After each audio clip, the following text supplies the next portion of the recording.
దిగి తన మీదికి వచ్చుట చూచెను. ఒక్క నిమిషం ఆగుదు. ఈ పావురం ఎక్కడి నుంచి వచ్చింది? ఎక్కడైనా తన ఇంటి దగ్గర నుంచి వచ్చిందా? గుడిలో కానీ ఎక్కడైనా?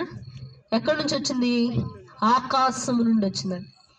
ఆయనకు బాప్తీసం ఇచ్చినప్పుడు కూడా ఆకాశము తెరవబడిను, ఈ యొక్క మాటలు కూడా మనం కొన్ని వాక్యాల్లో చూస్తూ ఉంటాం. పై నుండి ఏం దిగొచ్చింది? పావురం. ఆ పావురాన్ని మనం ఏమంటామని ఒకరోజు సహోదరు కూడా వాక్యం చెప్పింది. ఏంటిది? పరిశుద్ధాత్మ. వెరీ గుడ్, పరిశుద్ధాత్మ అని అంటాం మనం.